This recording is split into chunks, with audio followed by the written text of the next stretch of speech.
Mesdames, Messieurs, bonsoir. L'Union monétaire ouest-africaine a pied d'œuvre pour la mise en œuvre d'un schéma de développement de l'espace régional. Notre pays a abrité la semaine dernière une session du Comité national de suivi de la mise en œuvre du dit schéma. Occasion pour nous de parler aménagement du territoire à l'échelle nationale et sous-régionale. L'aménagement du territoire, un ensemble de mesures qui vise à assurer une répartition adéquate de la population, des activités économiques, des équipements et infrastructures en vue d'un développement équilibré. Quelle politique, quelle et quelles perspectives? Nous en parlons ce soir. Docteur Abdoulaye Sanogo, bonsoir. Bonsoir. Vous êtes donc planificateur, directeur national de l'aménagement du territoire. Bienvenue sur le plateau de l'invité de la semaine et merci d'avoir accepté notre invitation. Merci beaucoup. Alors, vous évoluez dans une discipline qui n'est pas forcément la mieux connue du commun des Maliens, on va dire, hein, quand on parle d'aménagement du territoire. De quoi est-ce qu'on parle en français facile? Oui, Monsieur Konaté, bonjour. Et je vous remercie de m'avoir invité, de m'avoir donné l'opportunité de parler de l'aménagement du territoire. Quand on parle de l'aménagement du territoire, en réalité, c'est de disposer les éléments sur un espace avec ordre. Donc ces éléments peuvent être des équipements, des infrastructures et aussi de veiller à une répartition adéquate de la population sur cet espace, bien sûr tout en tenant compte des contraintes et des potentialités de l'espace en question. Quand vous parlez de répartition de la population, par exemple, est-ce que cela dépend un peu de l'État ou des structures de l'État? Quand on dit répartition de la population, ce n'est pas une déportation, mais c'est en réalité c'est de veiller à ce que les populations soient fixées sur place. Ça, c'est en tout cas une action qui relève de l'État, en mettant en place des infrastructures d'intérêt collectif, par exemple une école, par exemple un centre de santé, par exemple des infrastructures en tout cas qui peuvent régénérer des ressources, ça peut être des infrastructures de transport, etc., l'électricité et autres. Donc voilà, entre autres, des éléments qui permettent de fixer la population sur place. Alors, quels sont les enjeux globaux de l'aménagement du territoire? Pour quelle finalité en fait? La finalité de l'aménagement du territoire, c'est améliorer le cadre de vie de la population. Donner un cadre idéal de vie à une population, c'est permettre à cette population d'être sur place, d'avoir accès à tout ce qui est besoin essentiel. Par exemple, l'accès à la santé, l'accès à l'éducation, l'accès à l'emploi, à l'électricité et autres, tout ce qui est même la communication, tout ça. Ce sont ces éléments-là qui permettent à un citoyen de se sentir en tout cas chez lui et de se sentir à l'aise et de vivre comme il le souhaite. Donc ce n'est pas des mesures imposées, c'est des mesures qui viennent des aspirations de la population. Alors, mesures qui doivent permettre donc à un citoyen de se sentir chez lui, vous dites, mais à l'échelle sous-régionale, par exemple, à l'échelle de l'UEMOA, comme nous l'avons évoqué en introduction donc, de cette émission, ça se passe comment? On a l'impression quand même que chacun aménage son territoire. À l'échelle communautaire, quels sont les enjeux? Oui, un des principes de l'aménagement, c'est la souveraineté. C'est la souveraineté parce que qui parle de territoire, parle de souveraineté. Donc chaque État a sa souveraineté sur son territoire. Mais vous conviendrez avec moi qu'on est dans un espace où on partage des ressources ensemble.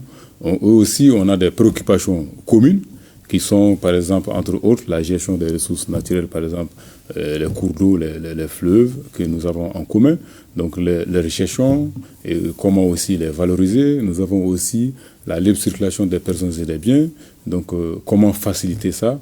Donc les projets communs, nous avons des marchés. Comment accéder à ces marchés-là?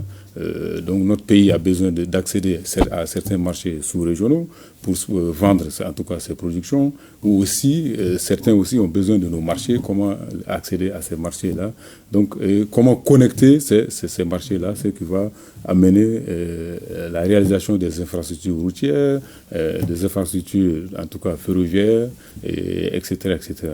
Et aussi, l'électricité aussi peut être aussi un facteur de connexion de ces différents territoires-là, parce que tous les territoires n'ont pas les mêmes potentialités. Vous étiez donc dans une rencontre de suivi, une rencontre nationale donc de suivi de ce projet sous-régional. Où est-ce qu'on en est aujourd'hui globalement?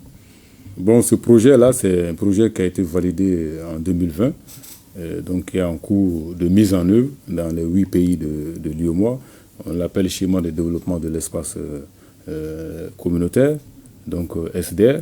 Il est initié pour pouvoir en tout cas faire de notre espace un espace en tout cas intégré, un espace à une économie moderne et attractive, un espace où la liberté, en tout cas de circulation des personnes et des biens, est garantie, un espace où les efforts sont mutualisés,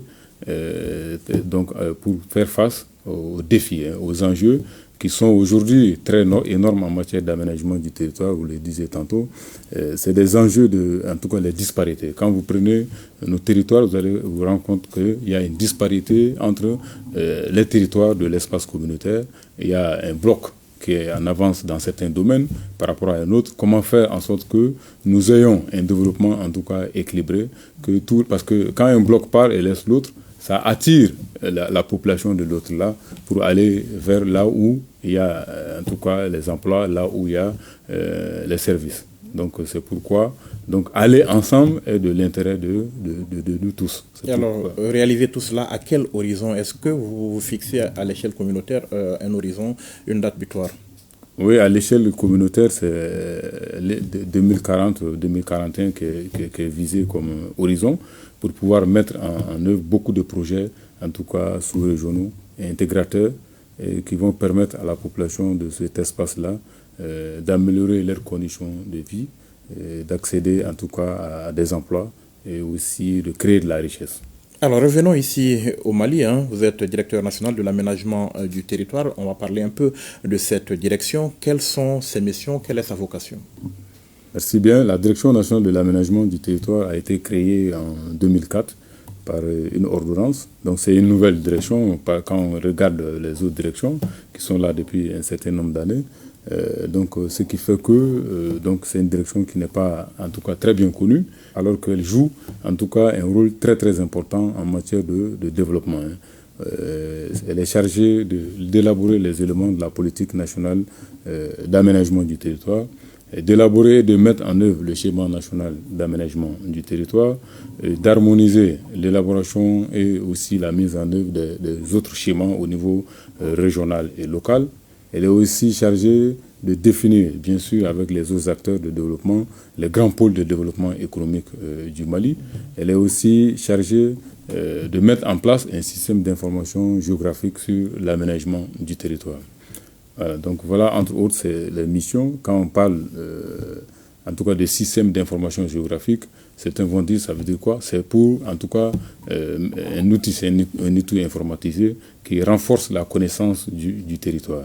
Donc ça permet de savoir quelles sont les potentialités de nos territoires, quelles sont en tout cas les contraintes en matière de développement sur nos territoires et aussi tous les indicateurs qu'on doit suivre pour pouvoir aider à la prise de décision. Alors on va y revenir sur le temps nous le permet bien évidemment, mais vous parlez de politique nationale d'aménagement du territoire. Qu'est-ce qu'elle dit globalement cette politique concernant notre pays?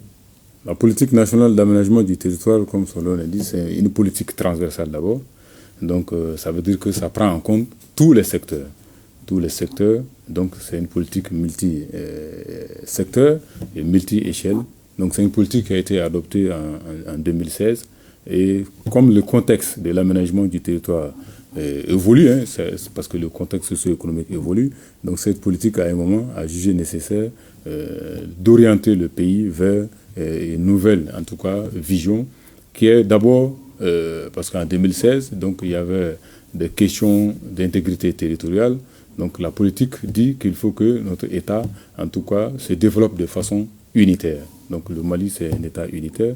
Et la politique dit qu'il faut que, en tout cas, l'aménagement du territoire soit une prérogative, en tout cas, exclusive de l'État, qui décide en tout cas de ce qu'il va faire de son territoire et qui décide des orientations à donner sur son territoire. Et cette politique dit aussi d'aller vers une économie inclusive et moderne. Et cette politique dit aussi d'aller en tout cas vers des territoires, un développement équilibré de nos territoires, et que du nord au sud, de l'ouest à l'est, que tous ces territoires-là donc, soient en tout cas des territoires bien dotés en termes d'infrastructures, d'équipements et autres là, donc pour permettre à leur population de vivre dans des conditions en tout cas décentes. Est-ce que la politique définit concrètement et précisément qu'est-ce qu'il faut pour quel territoire? La politique, comme son nom dit, c'est un outil d'orientation globale, c'est un outil politique. Maintenant, tout ce qui est orientation en détail, les actions qu'il faut faire, ça c'est dans un autre outil qu'on appelle le schéma national d'aménagement du territoire. D'accord, le schéma, parlons-en. Donc le schéma national d'aménagement du territoire, c'est un outil, il faut le dire, très précieux. Très précieux. C'est un outil de référence, c'est un outil d'orientation en matière de développement socio-économique et culturel d'un pays. C'est un outil aussi de prospective parce qu'il parle du futur. Donc c'est un outil qui fait en tout cas le bilan territorial. C'est comme un médecin, il présente le bilan du territoire global. Donc tout ce que nous avons comme potentialité, tout ce que nous avons comme contraintes, il pose aussi les grands enjeux en matière d'aménagement du territoire. Donc c'est un outil aussi qui va parler aussi des options. Voilà, si nous voulons aller vers un pays développé, en tout cas équilibré, nous devrons en tout cas faire face à des options d'aménagement du territoire qui sont déclinées. C'est un outil aussi qui va fixer des orientations en disant voilà les options de développement, mais voilà aussi les orientations, c'est-à-dire les directions à suivre. Nous voulons un Mali apaisé, nous voulons un Mali moderne, nous voulons un Mali en tout cas attractif. Voilà les orientations à suivre et les orientations c'est par secteur, c'est par secteur d'activité. Ça peut se baser sur l'orientation sur le secteur primaire, les orientations sur le secteur secondaire, etc. C'est un outil, c'est une première fois, il faut le dire. Voilà, donc le Mali n'avait jamais eu un schéma national d'aménagement du territoire. On en a depuis quand? On en a depuis 2022. Donc on peut dire que c'est vraiment, c'est très récent et c'est une première. Nous ne sommes pas les seuls, même dans la sous-région, certains n'en disposent pas jusqu'à preuve de contraire. Donc nous sommes en avance même sur beaucoup de pays concernant l'élaboration d'un schéma national d'aménagement du territoire. Dites-nous, comment est-ce qu'il est élaboré et comment est-ce qu'il est mis en œuvre? Qu'est-ce qu'il va changer concrètement? Le schéma national d'aménagement du territoire obéit à un processus participatif et inclusif. Et là, donc il est élaboré de façon en tout cas participative. Et nous avons mené une série de rencontres, de concertation avec l'ensemble des acteurs, les acteurs étatiques et les acteurs non étatiques. Et il s'agit de la société civile, le secteur privé et aussi les partenaires de notre pays. Donc c'est un processus qui a en tout cas duré quelques mois, pour ne pas dire 2 à 3 ans. Donc il y a eu des ateliers de préparation, des ateliers de lancement pour partager la méthodologie, les approches. Et ces ateliers ont regroupé en tout cas plus de 3000 acteurs, on peut le dire, plus de 3000 acteurs sur le territoire national. Il y a eu des ateliers au niveau local qui ont réuni les communes par cercle. Et il y a eu aussi des ateliers au niveau des régions qui ont réuni l'ensemble des acteurs régionaux. Et il y a eu aussi des ateliers au niveau national. Tout cela pour dégager une vision claire, pour ensemble connaître notre territoire. Parce qu'on ne peut pas aller vers un développement si on ne sait même pas ce que nous avons comme potentialité, ce que nous empêche aussi d'aller de l'avant.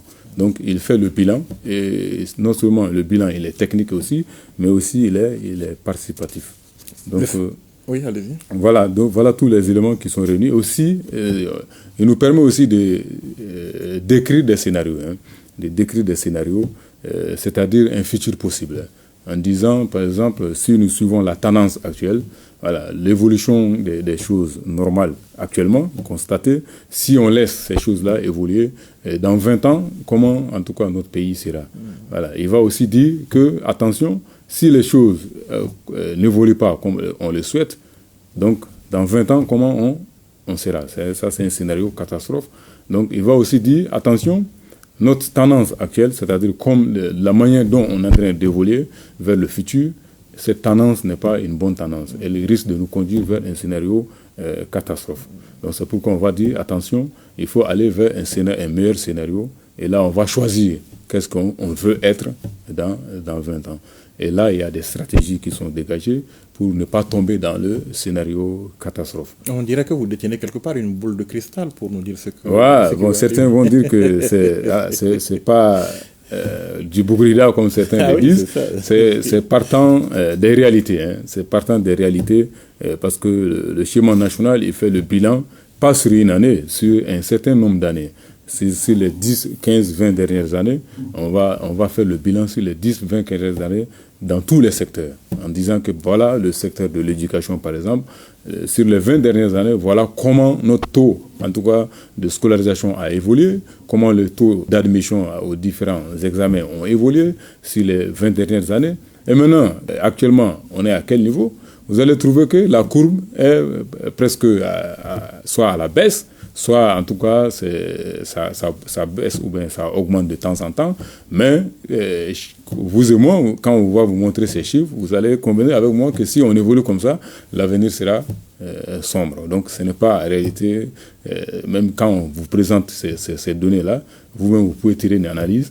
Et maintenant, chaque citoyen va tirer une analyse. C'est ça l'atelier aussi participatif. Mais est-ce que vous produisez ainsi des outils, on va dire, d'aide à la décision pour les autorités, c'est ça? Le schéma même, c'est un outil d'aide à la prise de décision. Et donc, et de ce schéma, d'autres outils doivent être extraits. Par exemple, les rapports sur les profils, en tout cas territoriaux. Normalement, on doit produire chaque année un rapport sur le profil territorial du Mali, en faisant ressortir vraiment les tendances et en attirant l'attention sur les priorités. Et aussi, c'est en réalité, c'est pourquoi le SIG-là, le système d'information est très important, parce qu'il va alerter les autorités sur l'évolution de certains phénomènes dans certains secteurs. Par exemple, on peut attirer l'attention de l'État en disant, attention, dans le domaine de l'éducation, par exemple, le besoin en termes d'infrastructures scolaires est très pressant dans telle région. Si les dispositions ne sont pas prises d'ici 5 ans, voilà le nombre d'enfants qui va se retrouver, en tout cas, sans salle de classe, et on sera face à des problèmes d'enseignants dans certaines localités. Donc c'est pourquoi l'aménagement, il est aussi politique. Il est politique parce que nous, on peut attirer l'attention des autorités, mais nous, on ne peut pas décider. C'est les autorités qui décident en disant, cette année, nous allons prioriser la réalisation des infrastructures dans telle région, mais dans une autre région, c'est le recrutement des enseignants qui s'impose, et dans une autre région, c'est peut-être des problèmes d'assainissement, dans une autre localité, c'est un problème de développement des infrastructures agricoles. Donc, c'est des décisions qui sont prises au niveau politique, mais nous, c'est seulement mettre à la disposition de ces autorités-là ces instruments d'aide à la décision. Mais nous ne pouvons pas faire tant que nous ne connaissons pas les réalités territoriales. Et ces réalités territoriales-là sont en tout cas identifiées à travers les outils qu'on appelle les schémas d'aménagement du territoire. Alors, schéma national donc d'aménagement du territoire avec des déclinaisons régionales, vous avez dit. Oui. Expliquez-nous cela. Donc, un schéma national d'aménagement du territoire, c'est une orientation globale du pays. Et ça parle de ce que, en tout cas, la vision globale du pays. Mais on se dit, chaque territoire a ses spécificités. Voilà. Une réponse nationale ne peut pas être la même réponse partout. C'est comme je le disais, parce que chaque territoire a ses propres, en tout cas, besoins. Chaque territoire a ses propres aussi préoccupations. Donc une préoccupation nationale ne peut pas forcément être une préoccupation sur mon territoire, dans ma commune par exemple. Par exemple, dans les problèmes de logements sociaux, de logements à Bamako, n'est pas forcément un problème chez moi dans mon village, où il n'y a pas de problème de logement. Mais peut-être de façon globale, donc le schéma va dire qu'il y a un problème global de logement, mais de façon spécifique, donc il faut savoir chaque territoire, quel est son problème réel. C'est pourquoi chaque territoire doit être doté d'un schéma. Au niveau régional, on va dire que voilà le problème au niveau national, mais nous, chez nous, nous avons une préoccupation particulière qui est par exemple le développement de l'agriculture chez nous, donc qui est aussi peut-être l'accès à l'enseignement supérieur. C'est pourquoi il y a certaines régions qui ont fait les doléances d'avoir des universités chez elles. Donc, et aussi ces universités aussi, même si on les crée, doivent être en rapport avec les réalités du territoire. Ce qui permet de produire, en tout cas, des produits qui seront employés, parce que c'est la demande locale orientée par les besoins du territoire. Chaque territoire, donc chaque région a son schéma. Dans la théorie, est-ce que dans la pratique c'est comme ça? Vous avez réussi à élaborer tout cela? Oui, dans la pratique, les 8 anciennes régions disposent toutes de leur schéma d'aménagement du territoire. Donc il y a aussi, comme les cercles ont disparu comme collectivité, mais il y a aussi une vingtaine de cercles qui disposaient de schémas locaux d'aménagement du territoire. Aujourd'hui, nous avons une soixantaine de communes qui disposent aussi de schémas communaux d'aménagement du territoire. Mais quand on voit le bilan, il est maigre par rapport aux réalités territoriales, parce que nous avons aujourd'hui près de 815 communes. Et donc, sur ces 815, si à peine 60 ont un schéma, ça veut dire que, en tout cas, le chemin est encore long pour couvrir tout notre territoire d'outils de planification spatiale. Je rappelle que ce sont des outils de référence. Tous les documents de planification doivent se référer des outils de planification spatiale. Alors, parce que tout se déroule sur le territoire. Donc, tout se déroule sur le territoire et le territoire est l'instrument premier de tout acteur. Que tu sois acteur santé, que tu sois acteur de l'éducation, que tu sois en tout cas acteur dans le monde rural, c'est le territoire qui est l'instrument premier. Et ce territoire-là, l'outil qui l'organise doit être l'outil de référence pour tous les acteurs. Et à quelle horizon est-ce que vous comptez couvrir l'ensemble du territoire, les plus de 800 communes? Bon, en tout cas, nous tablons sur 5 ans. Sur 5 ans, nous avons même un projet, en tout cas, qu'on a initié dans ce sens, au moins au bout de 5 ans, pour pouvoir couvrir, parce que ça y va de notre intérêt. On voit qu'il y a beaucoup de préoccupations qui sont soulevées par-ci, par-là, et c'est parce que ces outils-là n'existent pas. Vous allez trouver que, quand on va dans le milieu rural surtout, vous allez trouver que les espaces sont convoités et on n'arrive même pas à trancher parce que la vocation de l'espace n'est pas définie. On ne sait pas si c'est un espace agricole, on ne sait pas si c'est un espace pastoral, on ne sait pas si c'est un espace en tout cas réservé aux activités d'exploitation minière ou autres. Donc, c'est le schéma, ou bien c'est un espace même réservé aux activités forestières ou autres là. Donc, si cela n'est pas bien défini, donc chaque acteur cherche à l'utiliser, en tout cas, en fonction de son intérêt. Et les intérêts sont souvent opposés. Est-ce que cela constitue un véritable problème aujourd'hui au Mali ? Le non-respect des vocations dont vous parlez. Effectivement, c'est un véritable problème pour non seulement les villes, mais aussi pour le milieu rural. Aujourd'hui, il y a beaucoup de localités où, par exemple, vous allez trouver que les éleveurs ont du mal, en tout cas, à accéder aux espaces de pâturage parce que tout est occupé par les champs. Voilà, donc, il y a même une anecdote d'un Peul qui dit les champs se déplacent et les animaux se déplacent. Forcément, ils vont se rencontrer. Parce que cette année, le paysan, il cultive ici cette année. L'année prochaine, il change de position, il va ailleurs. L'année donc suivante, il va ailleurs. Et les animaux aussi se déplacent. Donc, parce que, en d'autres termes, c'est pour dire qu'il n'y a aucun espace réservé pour l'agriculture et aucun espace réservé pour l'élevage.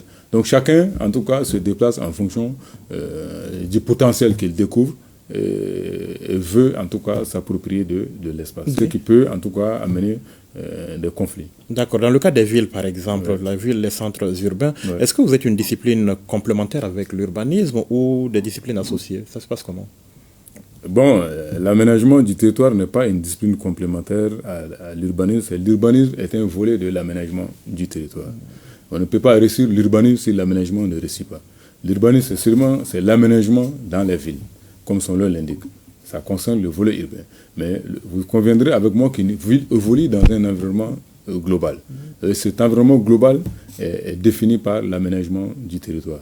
Donc, l'urbanisme, c'est un élément de l'aménagement du territoire. Donc, l'urbanisme ne peut pas se dissocier de l'aménagement du territoire. Vous avez dit couvrir le territoire d'ici un délai de 5 ans. Est-ce que les moyens y suivent? Bon, en tout cas, nous avons sollicité en tout cas l'appui de l'État. C'est pour pouvoir en tout cas mobiliser les ressources nécessaires. Et aussi, nous sommes en train de solliciter d'autres partenaires du Mali. Donc pour pouvoir mobiliser les ressources nécessaires. Il y a aussi, les collectivités aussi disposent de budget. Normalement, c'est une prérogative qui est transférée aux collectivités territoriales. Mais faute de moyens, donc les collectivités ont du mal à se doter de ces outils-là. C'est pourquoi l'État, en tout cas, s'est donné la vocation de les appuyer à avoir ces outils-là qui sont parce que ces outils sont extrêmement coûteux. Voilà, ça coûte parce que c'est un processus complexe et qui, en tout cas, demande beaucoup de temps et de moyens. Et ce qui fait que beaucoup de collectivités ont du mal à se doter de ces outils-là. Alors, monsieur le directeur, en matière d'aménagement du territoire, vous nous avez parlé tout à l'heure du respect des vocations. Vous avez aussi ce qu'on appelle la territorialisation des politiques. En quoi est-ce que ça consiste comme approche? Bon, le respect des vocations, je l'ai dit, les outils là d'aménagement du territoire fixent des vocations, c'est-à-dire donnent des fonctions à des espaces. Souvent, j'ai l'habitude de dire que l'homme est venu trouver un plan d'aménagement sur place, qui est un plan de Dieu. Donc vous allez trouver qu'il y a des espaces que Dieu a réservés pour les forêts, il y a des espaces que Dieu a réservés pour l'eau, il y a des espaces que Dieu a réservés pour l'agriculture. On est venu trouver ce plan-là ici, donc sur place. Mais nous, on s'est dit qu'on a d'autres besoins, peut-être qui ne sont pas que ce plan, souvent n'est pas à notre faveur. Donc on doit le mettre à notre faveur. C'est ça qui amène l'aménagement du territoire. Donc l'homme va tenter de façonner le territoire en fonction de ses besoins. Mais en faisant ça, il s'expose aussi à des risques. Par exemple, un plan, en tout cas, qu'on a prévu de façon naturelle où l'eau doit passer, quand vous voulez faire une maison là-bas, donc vous mettez ce plan naturel en cause. Mais si vous le mettez en cause, et l'aménagement du territoire dit qu'on peut les mettre en cause, parce que l'homme est maître sur le territoire ici, Dieu l'a fait ainsi. Donc on peut le mettre en cause, mais en mettant des alternatives. Quand on s'installe, ici, on sait que c'est un passage de l'eau. Soit, si on n'est pas capable de mettre une alternative, c'est-à-dire mettre des collecteurs, en tout cas, pour faire drainer l'eau vers une autre direction, si on n'est pas capable de faire ça, ça veut dire qu'on ne doit pas s'installer sur cet espace-là. Mais il y a des espaces où l'homme, quand même, n'a pas les moyens d'avoir des alternatives. Donc c'est pourquoi, nous, on dit que ces espaces-là ne doivent pas être façonnés. Par exemple, les terres agricoles. Et une fois que vous mettez de l'habitat sur une terre agricole, c'est fini. On ne peut plus faire l'agriculture là-bas. Donc, c'est pourquoi nous, on dit cette vocation agricole, cette fonction qu'on a donnée à cet espace qui est une fonction agricole, doit être préservée à tout prix. Parce que si on perd l'espace, on perd un facteur de production. Et le facteur de production va conduire, en tout cas, à la faiblesse des productions alimentaires. Et ça peut aussi conduire au chômage. Parce que la terre étant un facteur de production, ça emploie aussi des populations. Et si ces populations n'ont plus ce facteur-là, ils tombent dans le chômage et ils sont obligés de se reconvertir, soit pour apprendre d'autres métiers. Et si à un certain nombre d'âge, on ne peut plus apprendre certains métiers. Donc on est obligé de vivre de petits boulots. Donc c'est pourquoi on dit, si l'aménagement ne réussit pas, il aggrave aussi la pauvreté. Il aggrave la pauvreté parce qu'il va arracher des facteurs de production à certains. Il va aussi bloquer la fonctionnalité de certains espaces. Donc, et le potentiel qu'on tirait de ces espaces-là, on ne peut plus les avoir. Par exemple, si une zone forestière est dévastée, donc tous ceux qui vivent de cette forêt en termes de produits de cueillette, de bois et autres là, donc n'auront plus en tout cas des emplois préservés et pourront vivre dans une pauvreté aiguë. Alors, quelles sont les difficultés aujourd'hui auxquelles vous êtes confrontés? L'aménagement du territoire, on le disait tout à l'heure, on est confronté à une difficulté de respect, en tout cas, de ces vocations. Partout, les vocations ne sont pas fixées, on l'a dit. Il y a une grande partie du territoire où, vraiment, les vocations ne sont pas fixées. Parce que pour que la vocation soit fixée, il faut que la localité dispose d'un outil de planification spatiale. Et on l'a dit tout à l'heure qu'il n'y a pas assez d'outils. Donc, ça veut dire que même nos vocations ne sont pas encore fixées. Donc, nous avons des difficultés pour pouvoir les fixer. Et ces difficultés sont des difficultés, bon, on va les dire, comme tout le monde, en termes de ressources financières. Et aussi, ces difficultés sont aussi des difficultés souvent de méconnaissance de l'aménagement du territoire. Quand on ne connaît pas, on pense que l'aménagement du territoire, c'est pour nous imposer. Alors qu'on l'a dit, dans la définition, l'aménagement du territoire est volontaire. Et volontaire, donc ça veut dire que ça ne s'impose pas. C'est à nous d'identifier nos besoins. C'est à nous de dire on veut faire ça. Et ensemble, donc, et voilà les risques. Si on s'y met, et comment atténuer ces risques-là. Si on occupe cet espace, donc voilà les avantages et voilà les inconvénients. Et si, donc, comment atténuer ces risques? Ensemble, on décide. Voilà, et on décide et on réalise. Maintenant, cette méconnaissance de l'importance conduit aux gens, aux citoyens ou bien à d'autres acteurs, le non-respect de ces vocations. Donc ça, c'est un premier problème, l'application de ces outils-là. On va même dire, entre guillemets, souvent même les inondations qu'on observe par ça et là, nous sommes souvent interpellés. Les gens disent l'aménagement ne fait pas son travail, voilà le pays est inondé, ou bien la ville est inondée, parce qu'il n'y a pas suffisamment de caniveaux, il n'y a pas suffisamment... Mais ils oublient que lui, il a violé la vocation de l'espace, parce que là où lui, il est installé, ce n'est pas un site approprié pour faire, en tout cas, une maison. Vous trouverez qu'il se trouve dans le lit d'une rivière, ou bien il n'est pas loin d'une rivière, il est en tout cas dans la zone d'influence d'un cours d'eau où on ne doit même pas s'installer. Il a violé ça, donc en violant, lui-même, il s'expose. C'est pourquoi, mais il ne savait pas ce qu'on lui disait que c'est à son intérêt. D'accord, voyons comment est-ce que vous voyez l'avenir avec les perspectives en quelques mots.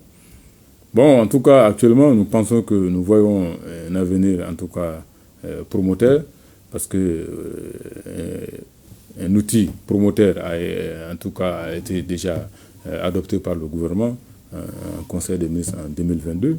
Et la mise en œuvre de cet outil-là aussi a démarré. Et nous sommes en train de mettre en place des comités chargés de piloter la mise en œuvre de cet outil-là, et aussi des comités qui vont, en tout cas, parce qu'au Mali, il y a aussi un problème de suivi qui se posait concernant les outils de planification spatiale. On est en train de mettre en place un comité national qui va suivre la mise en œuvre de cet outil-là. Il y a aussi le portage du schéma national d'aménagement du territoire. Donc notre direction, avec ses missions actuelles, vous le conviendrez avec moi que plus le contexte évolue, l'aménagement s'adapte aux réalités socio-économiques. Nous avons vu que les réalités ont beaucoup changé. La direction nationale de l'aménagement du territoire en 2004 ne doit pas être la même direction nationale de l'aménagement en 2024. Donc c'est pourquoi nous initions de revoir les missions de l'aménagement du territoire et aussi son statut pour pouvoir la permettre de bien porter le schéma national d'aménagement du territoire. D'ailleurs même c'est une recommandation des assises, en tout cas toutes les concertations qui ont eu lieu, l'aménagement du territoire est beaucoup plus interpellé. Donc l'une des recommandations même est d'aller vers la mise en œuvre du schéma national d'aménagement du territoire. Donc qui va nous permettre d'avoir un développement équilibré et durable. Et aussi de ne pas être surpris par l'avenir. Parce que le développement n'aime pas les surprises. Nous devrons suffisamment être avertis pour anticiper sur ce qui va nous arriver. On n'improvise pas. Voilà, donc le développement, c'est l'anticipation. Et l'un des outils, en tout cas, d'anticipation est le schéma national d'aménagement du territoire. Donc, qui se veut un outil aussi intégrateur. C'est un outil intégrateur qui parle d'un développement global. Et c'est un outil aussi qui est axé sur la cohésion. Parce que l'aménagement du territoire dit qu'on ne peut pas aller vers un développement s'il n'y a pas une cohésion territoriale. C'est un outil aussi qui va prôner l'attractivité. Vous conviendrez avec moi qu'on est dans un environnement dynamique. On est entouré par des pays voisins qui, entre guillemets, certains ne veulent pas donc qu'on avance dans certains domaines, parce que c'est des domaines qu'eux ils gardent comme chasse gardée. Maintenant, un outil, on doit se positionner par rapport à notre sous-région. Et l'un des meilleurs outils de positionnement d'un territoire, c'est le schéma national d'aménagement du territoire, qui empêche en tout cas les autres d'avoir le dessus sur nous dans beaucoup de domaines. Et qui nous permet aussi de connaître, quand vous allez voir ce schéma, c'est pourquoi je vous invite à le lire, vous allez voir que toutes les menaces possibles que le Mali peut en tout cas faire objet de l'extérieur sont identifiées. Elles sont identifiées et des mesures aussi sont proposées pour que ces menaces ne nous arrivent pas. Il y a aussi des opportunités. L'environnement aussi, non seulement il y a des menaces, mais il y a aussi des opportunités. C'est par exemple les opportunités d'accès à leur marché. Nous avons du bétail qu'on peut accéder à certains marchés. Nous avons notre coton, etc. Donc il y a des opportunités aussi. Il y a aussi d'autres risques que nous devrons atténuer pour pouvoir en tout cas profiter de ces opportunités. Il y a aussi les faiblesses. Donc ça nous permet de savoir que dans ce domaine-là, nous avons des faiblesses. Donc si nous avons des faiblesses, et comment maintenant faire en sorte que nos faiblesses se transforment en force. Et aussi, nous avons des forces. Et si on ne sauvegarde pas nos forces, quelqu'un d'autre va pouvoir profiter de ça. Et donc, c'est vraiment un outil qui va positionner le pays aussi par rapport à ses semblables dans la sous-région. Nous vous souhaitons bon vent, monsieur le directeur. Merci beaucoup. Et nous vous remercions d'avoir répondu à nos questions. Merci beaucoup. Merci beaucoup. Merci, mesdames, messieurs, de nous avoir suivis. Rendez-vous la semaine prochaine pour un autre numéro de l'invité. Bonne suite de programme sur le RTM.